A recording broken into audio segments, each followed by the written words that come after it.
à tous, bienvenue dans 1000 pays pour demain, bienvenue en Seine-et-Marne. On est en Île-de-France et le département représente à lui seul près de la moitié de la superficie de la région. C'est 34 fois les Hauts-de-Seine. Rendez-vous compte, c'est immense. Immense et dynamique, avec une activité industrielle riche et ancienne, souvent méconnue d'ailleurs.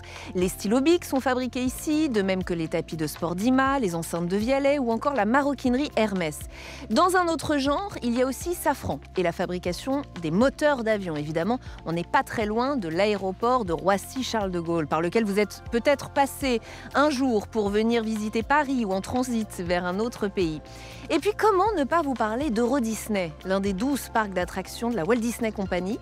La version européenne est ici, en Seine-et-Marne, et c'est le premier employeur privé du département, donc absolument crucial pour l'économie locale et même une fierté, disons-le, comme le parc dans lequel je me trouve aujourd'hui et dans lequel je suis extrêmement bien entourée, vous l'aurez remarqué. Mais ça, c'est une surprise, je vous en parle dans un instant. Je m'arrête là, on va rejoindre une sénatrice qui a consacré toute sa vie politique à ce département. 1000 pays pour demain en Seine-et-Marne, c'est parti.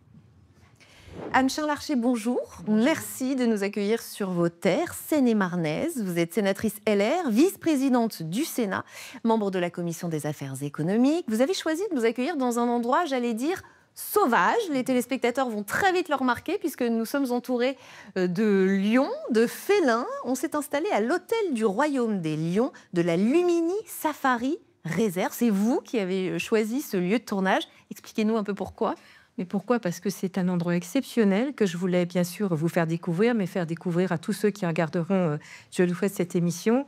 C'est un endroit qui force notre admiration parce que d'une part, c'est une entreprise familiale avec une transmission, ce qui est très très important, notamment en ce moment, en ce 21e siècle.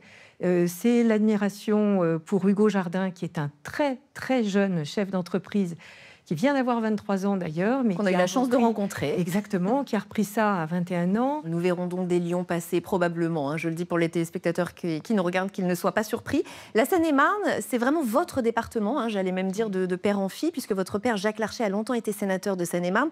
Il est vraiment à part ce département, il est très atypique, notamment par sa superficie déjà. Oui, alors on dit quelquefois que c'est un des plus grands départements de France, c'est faux. En revanche, c'est le plus grand département de l'Île-de-France, puisqu'il fait quasiment la moitié de l'Île-de-France. Et il est très intéressant parce qu'il est très diversifié, en fait. Il y a toute une partie qui est urbaine, qui est à l'ouest, et une partie très rurale. Et en Seine-et-Marne, on a donc des entreprises, des TPE, des PME, mais on a aussi beaucoup d'agriculture. On a beaucoup de tourisme et de l'œnotourisme qui se développe. Évidemment, ici, on est dans un endroit et un pôle touristique très important qui est en train de se développer. Mais on développe tout ça avec à la fois la logistique, des infrastructures routières et bien sûr ferroviaires. Et puis des collectivités qui emboîtent le pas et qui sont là pour soutenir tout ça. Deux pôles économiques très forts aussi, le pôle de l'aéroport Roissy-Charles de Gaulle et Euro Disney, oui, qui alimente aussi l'économie locale, et puis Euro Disney qui est une vraie fierté. Disons-le. Bien sûr, c'est une fierté. Bon, ça, c'est un combat de la fin du XXe siècle, on peut le dire. Un département qui aujourd'hui compte 1 500 000 habitants. Roissy, eh bien, c'est un des plus grands hubs mondiaux, et puis bien entendu de France, bien sûr. Une activité économique un peu moins connue aussi dans le secteur du verre, je crois, et de la métallurgie. Alors, verre, métallurgie, en fait, on a... En Seine-et-Marne, pour le verre, on a 4 sites qui sont majeurs. On en a un à Jouarre, on en a un à Samois-sur-Seine. Vous voyez, c'est très réparti géographiquement. On a aussi Bagneaux-sur-Loing, on a aussi Emerinville. La métallurgie, bien sûr, mais la Seine-et-Marne, c'est encore plus que ça. C'est-à-dire, vous avez à la fois de l'industrie aéronautique, je parle de Safran à Villaroche, de l'industrie automobile. On a tout type d'industrie, et notamment lié aussi à l'agriculture. Et puis, on a des entreprises qui sont très emblématiques, comme Bic, par exemple, à Montévrain. On a aussi Nestlé à Noisiel. On a Hermès à Montereau, par exemple. Vous voyez, voilà. Donc, très riche, très varié. Extrêmement diversifié. On va partir à la rencontre de quelques entrepreneurs du département, assez méconnus aussi. On va d'abord faire la connaissance de Francis Parrain. Il fait un métier que je ne connaissais pas, moi, personnellement. Il est repousseur. Alors, repousseur, qu'est-ce que c'est ? C'est quelqu'un qui façonne le métal avec une technique bien spécifique. Il l'assouplit, il le déforme, il le repousse, justement. Le savoir-faire est rare, le geste précieux. Et Francis Parrain nous présente là où il a son entreprise, c'est à Chanteloup-en-Brie. On y va. On est à Chanteloup-en-Brie, dans le 77, en Seine-et-Marne. On n'est pas très loin de Disney et à peu près une quarantaine de kilomètres de Paris. Cette petite zone artisanale, elle a quand même oui, une trentaine d'années facile. Il y avait un menuisier, il y avait une serrerie, il y avait un usineur, donc un repousseur. Voilà. Et là, c'est le deuxième chez moi, en fait.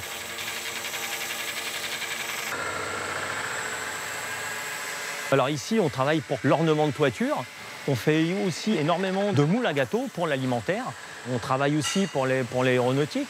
J'ai fait des feux de signalement pour les autoroutes. À partir du moment où vous avez une pièce creuse et on va dire de révolution, donc conique, ça concerne, si c'est de la petite et moyenne série, le repoussage, c'est un moyen économique d'aborder le sujet. Bon, allô. 305.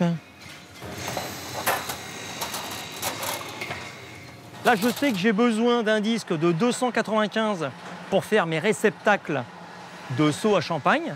Je vais me centrer, là, et je descends tout doucement pour le couper.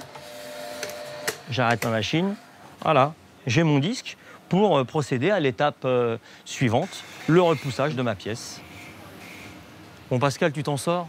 Je m'en sors, je m'en sors. C'est le principal. Là, maintenant, je suis en train de placer mon disque au centre de mon outillage. Je vais pousser le métal en rotation et le coller à mon outillage.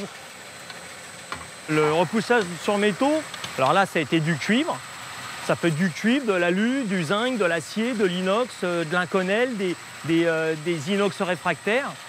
Tous les métaux qui acceptent la déformation.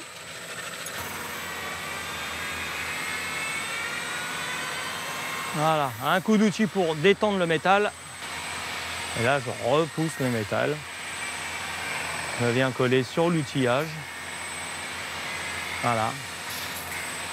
Il faut sentir son métal parce qu'au bout de ces grands bras, là, on sent la résistance que nous donne le métal. Et en fait, dans la résistance qu'on sent, que nous donne le métal, eh ben on sait qu'il se déforme bien, qu'il accepte la déformation, que tout se passe bien. Et là, je suis en train de m'ajuster pour faire un bord roulé, dans le jargon qu'on appelle jonc.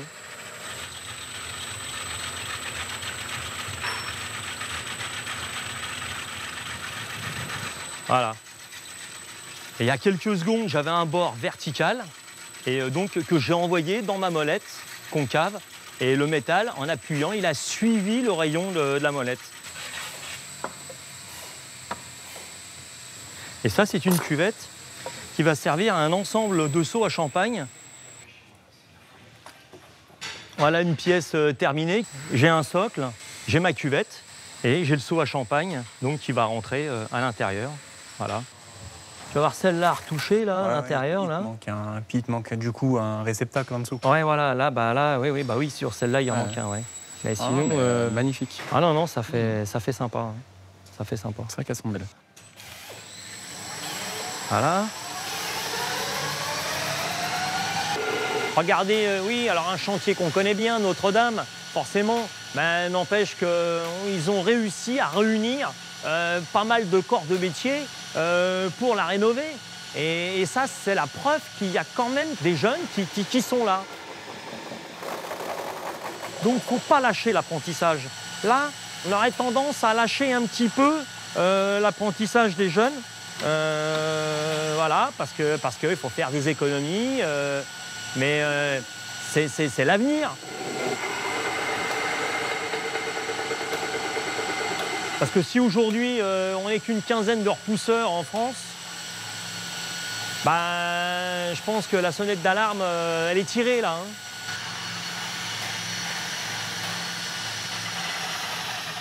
Un homme de conviction, hein, ce Francis Parrain, seulement 15 repousseurs en France. Il tire un peu la sonnette d'alarme. Est-ce qu'on a délaissé l'apprentissage en France ?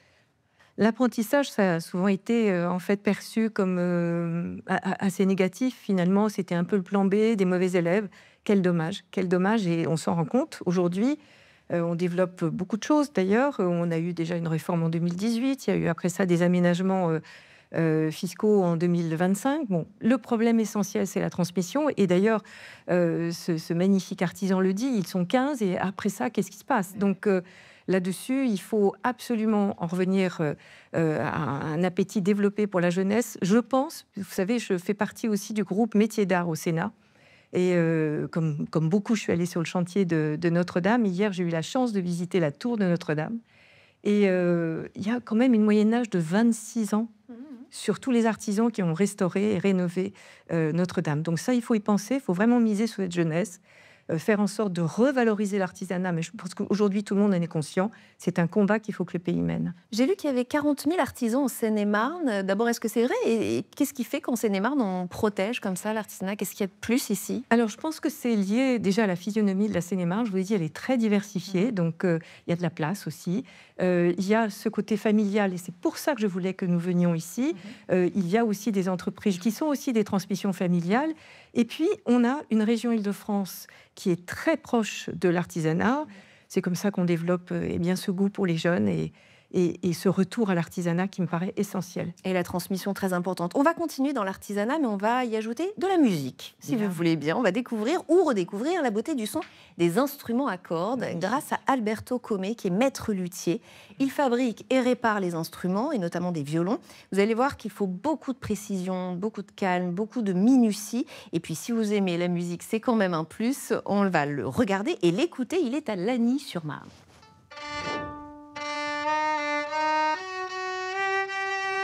Je suis luthier, donc c'est un métier artisanal. Quand on fabrique l'instrument, on garantit vraiment un travail soigné, fait dans le respect des traditions, et donc avec les mêmes techniques que depuis la Renaissance. Le fait de pratiquer du violon, c'est un grand avantage parce qu'on comprend mieux des fois les problématiques du client. On est à la ancienne tannerie de Lagny. Donc ça s'appelle aujourd'hui le centre artistique des ateliers de la tannerie. Comme le nom l'indique, c'était une ancienne zone où on faisait du tannage de peau. Et là, à peu près depuis une vingtaine d'années, une trentaine d'années, le site a été réhabilité et donc on a créé des petits ateliers pour les métiers d'art. Donc ici, on arrive à mon atelier à moi. Là, par exemple, on a une fille qui fait des marionnettes. Fabrique des marionnettes. En face, on a un tailleur de pierre aussi. Et donc, voici notre atelier.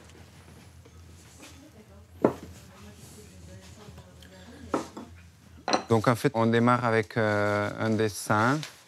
Ensuite, à partir de ce dessin de la caisse, on fabrique ce qu'on appelle un gabarit, voilà, qui nous sert pour faire les traçages. Et à partir de ce gabarit-là, on fabrique cette forme qui nous sert à construire ces éclisses-là. Ce sont des petites lamelles de bois qui sont pliées. Donc ça, c'est morceau d'érable, donc pour le fond et pour le manche, la tête. Donc c'est pour faire toute la partie arrière et les éclisses et le manche. Cet alto, c'est un violon qu'on a fabriqué ici à l'atelier. Je vais me dédier à la réalisation des ombrages. Quand on va foncer à certains endroits, ça crée vraiment des clairs-obscurs dans le vernis et du coup, il est plus vivant, plus naturel.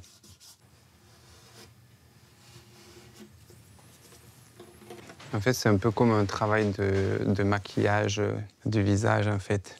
On essaie d'accentuer certaines parties, de les mettre en valeur.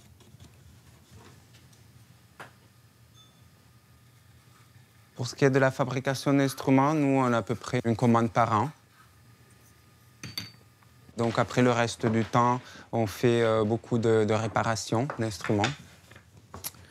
Alors aujourd'hui, je dois remplacer la mèche d'un archet de violon, donc, qui est complètement usée.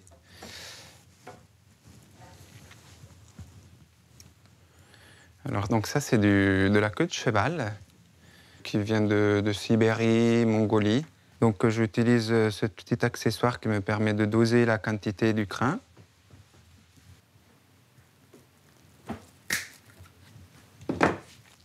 Alors après, j'utilise une petite ficelle de lin qui me permet de faire un nœud assez résistant. Et je vais donc le remettre en place. Voilà.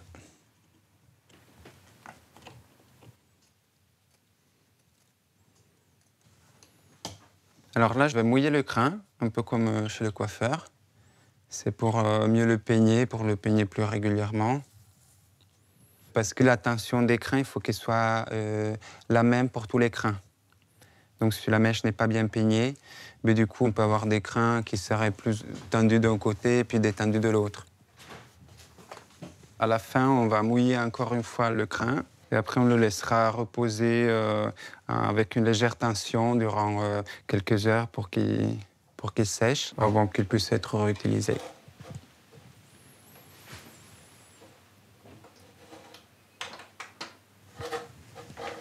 On travaille beaucoup avec les conservatoires. On fait de l'entretien de leur parc instrumental et des réparations pour des accidents plus graves. Quand le coût de la réparation il atteint un coût qui se rapproche un petit peu du prix de remplacement à neuf, souvent les acheteurs ils privilégient le remplacement par un instrument neuf. Donc je pense que la mise en place d'une TVA circulaire réduite à 5,5 pour toutes les prestations de réparation serait très bénéfique pour permettre justement aux instruments de durer plus longtemps et pour défendre tous les métiers en lien avec la réparation. Intéressant, Alberto Comé, il nous dit une TVA moins élevée pour les métiers de réparation qui empêche d'aller vers l'achat de neuf. Est-ce qu'on peut faire quelque chose? Je considère qu'à chaque fois qu'il y a une baisse quelque part, de toute façon, c'est une augmentation autre part. Donc voilà, les paramètres aujourd'hui sont ce qu'ils sont. Ce qui serait bien d'ailleurs, c'est qu'on arrête de changer les règles tous les 5 ans et que les uns et les autres sachent un peu où aller. Je pense notamment au bonus réparation aujourd'hui de 25 €, ce qui veut dire que l'entreprise doit être homologuée, doit remplir toute une paperasse. Qu'est-ce qui se passe aujourd'hui? Tout le monde le dit, que ce soit des artisans, des grands entrepreneurs, des petites entreprises, on en a assez de l'administratif. Et trop de taxes aussi, et ils s'en plaignent. Hein. Bien Complexité sûr. et multiplicité. Mais bien sûr, trop de taxes. On est les champions d'Europe de la taxe. Donc il faut arriver à alléger tout ça. Et je vous donne un exemple. Si vous voulez augmenter de 100 € net quelqu'un qui est au SMIC, pour l'entreprise, c'est 480 € en plus, vous vous rendez compte? Donc comment fait-on? Paradoxalement, il y a eu beaucoup d'aides publiques pour les grandes entreprises, non? Plus que pour les petits. Comme vous le savez sans doute, il y a eu un groupe de travail, justement, un rapport qui est sorti, qui était transpartisan, comme on fait toujours au Sénat. Moi, je vais vous citer 2 chiffres. 211 milliards d'aides, voilà, des aides. Et puis, en face de ça, 1200 milliards. Les 1200 milliards, ce sont les retraites fiscales et sociales que les entreprises versent à l'État chaque année. Contre 211 milliards qui sont quoi? Qui sont en fait des allègements en compensation des charges considérables que l'on a dans notre pays par rapport aux autres pays étrangers. C'est effectivement des subventions. En revanche, il y a des aides qui sont certainement obsolètes, qu'il faut dépoussiérer. Il y a peut-être des choses qui ne sont plus tout à fait pertinentes. Il faut faire évoluer tout ça. D'accord. Anne-Charles Archi, c'est le moment que vous allez adorer, c'est le moment de nous parler de votre entreprise coup de cœur. Et vous avez choisi de nous parler de la maison Gatti. C'est une entreprise qui fabrique des sièges que l'on retrouve sur les terrasses des cafés, que l'on retrouve dans les hôtels, dans les restaurants, dans les demeures privées. Ce sont des sièges d'exception qui sont fabriqués en rotin, en rill 100, qui est la matière avec laquelle on fabrique ces petits rubans de toutes les couleurs. On est véritablement proche de l'artisanat d'art. La maison Gatti, on les salue.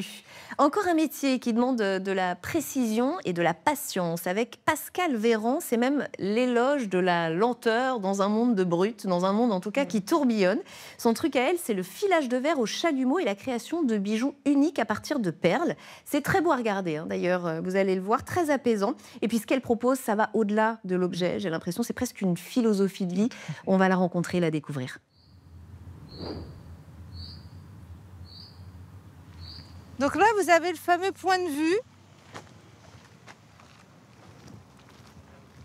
de Jabeline. C'est pas rare qu'on trouve un peintre là qui prenne le temps. Ah, et les nénuphars sont en fleurs, ça c'est top. Ça c'est magnifique. Au quotidien, c'est calme, c'est vraiment agréable. On est proche de la nature, enfin, On a le temps de penser, de se poser, de créer. Ben, on arrive chez nous. On a chacun notre espace de travail. Donc, mon mari a le studio avec, où il compose, joue. Donc ça, c'est un extrait du concert au Café de la Danse. C'est un projet autour des indépendances africaines sur les textes Aimé Césaire. Donc là, vous voyez, on va vraiment tout près, à 5 mètres, même pas. Et on arrive à l'atelier. Voilà, c'est le fruit de mon travail, c'est-à-dire toutes les perles sont faites maison. Et puis après, je compose des modèles différents.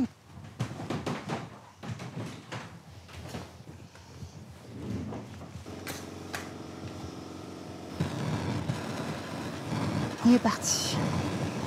Donc là, je vais faire une masse.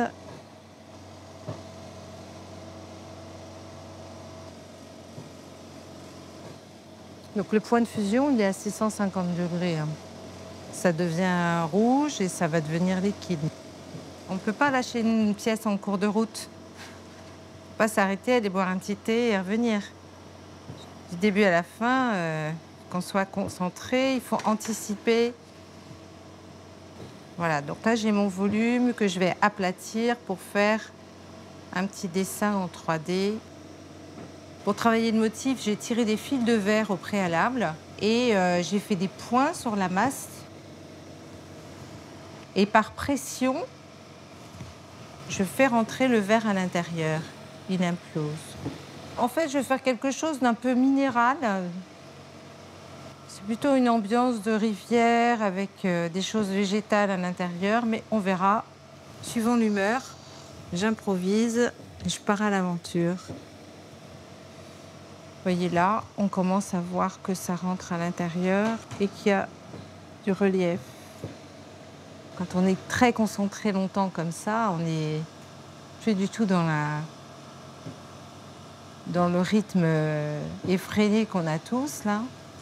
Là, je vais mettre un morceau de verre dichroïque, c'est un verre américain, qui est en fait pailleté.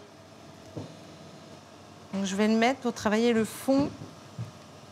Donc, j'essaye de faire une mise en abîme, c'est-à-dire que je fais une bulle à l'intérieur pour qu'elle reprenne le motif d'en dessous. On a le motif initial qui se reflète dans la bulle que j'ai faite à l'intérieur. C'est très créatif, il y a une part d'inconnu. Après, il y a des choses qui sont automatisées, bien sûr. Il y a des gestes qui sont automatisés. Depuis le temps que je travaille, ça fait 20 ans que je travaille le verre, donc...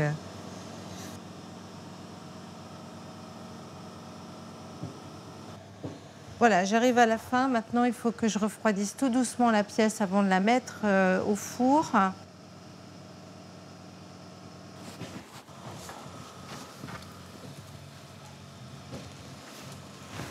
Voilà.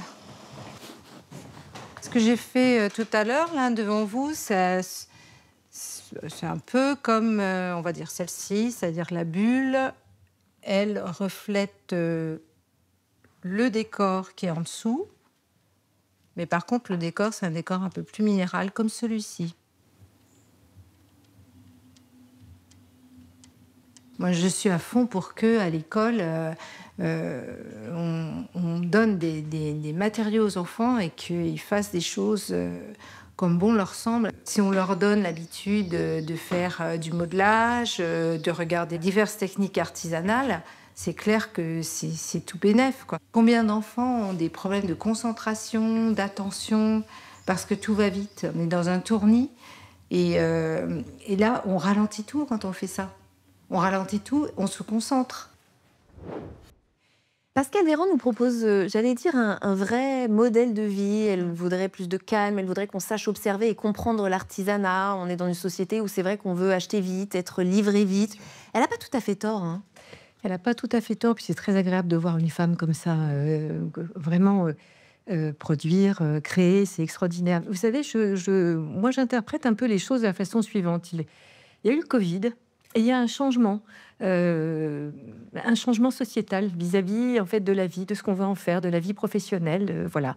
Et de même qu'on se disait tout à l'heure qu'il y avait pas mal de jeunes qui pouvaient être intéressés et revenir à l'artisanat, ce changement aussi chez certains jeunes qui sont très capés, sont déjà rentrés dans l'entreprise et qui changent littéralement de vie, peut nous permettre d'accéder à cette vie qu'elle décrit, plus contemplative, plus aussi sédentaire, parce que, comme vous le dites, quand on est pris dans le flot de l'action, qu'on doit faire 2 heures de transport tous les jours, c'est pas forcément évident, et c'est un peu le cas de ce département de Seine-et-Marne. Donc, je pense que c'est une nouvelle philosophie de vie qui est en train de gagner petit à petit les jeunes, et c'est très intéressant. Allez, dernier petit rituel avant de se quitter, Anne-Charles Archis. Si vous deviez nous donner 3 bonnes raisons de venir nous installer ou installer notre entreprise en Seine-et-Marne, ce seraient lesquelles ?